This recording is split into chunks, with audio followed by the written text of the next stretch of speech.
दिल्ली की सर्द रात थी। चांदनी सड़क पर मध्यम रोशनी डाल रही थी और हवा में ठंडक घुली हुई थी। रात के सन्नाटे में एक गूंज सुनाई दे रही थी, चरण की हल्की सी आवाज, जो किसी के कदमों के निशान छोड़ रही थी। यह आवाज एक आदमी की थी, जिसका नाम था अर्जुन।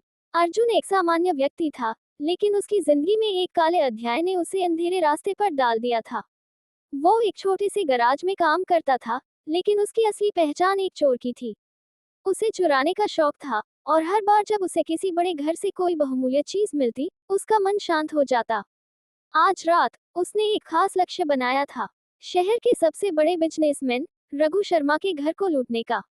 रघु की बेटी सिया पिछले कुछ समय से अर्जुन की नजरों में थी। वह उसकी सुंदरता और आकर्षण का शिकार हो चुका था, लेकिन वह जानता था कि सिया से उसकी कोई उम्मीद नहीं थी।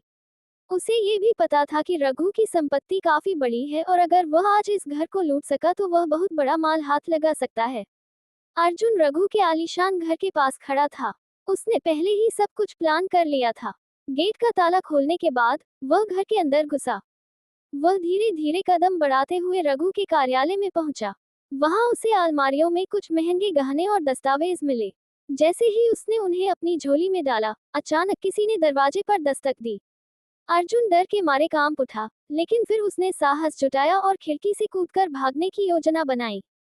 लेकिन तभी रघु शर्मा अपनी पत्नी के साथ कमरे में दाखिल हो गया। रघु ने अर्जुन को देख लिया। वह चिल्लाया, तुम यहाँ क्या कर रहे हो? अर्जुन को अपनी स्थिति समझ में आ गई। बिना समय गंवाए वो कमरे से बाहर निकलने के लिए दौड़ा। रघु और उसकी पत्नी ने शोर मचाया, और अर्जुन की पकड़ में आने से पहले ही वह मुख्य दरवाजे से बाहर भाग निकला।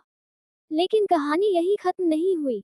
अर्जुन के भागते हुए कदमों के पीछे पुलिस के सायरन की आवाजें गूंज रही थी। रघु ने पुलिस को बुला लिया था। अर्जुन को गिरफ्तार करने के बाद पुलिस ने उसके पास से कई महंगी चीजें बरामद की। पुलिस ने जब उससे पूछताछ की, तो उसने सब कुछ उगल दिया। अर्जुन की गिरफ्तारी के बाद सिया को भी उसकी सच्चाई का पता चला।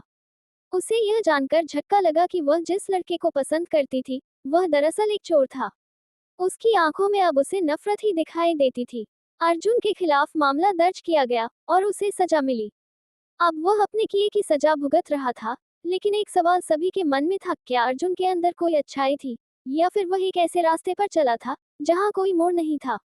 ये कहानी एक सामान्य व्यक्ति के अपराध में फंसने की है, जो अपनी इच्छा और लालच के कारण बुरे रास्ते पर चल पड़ा।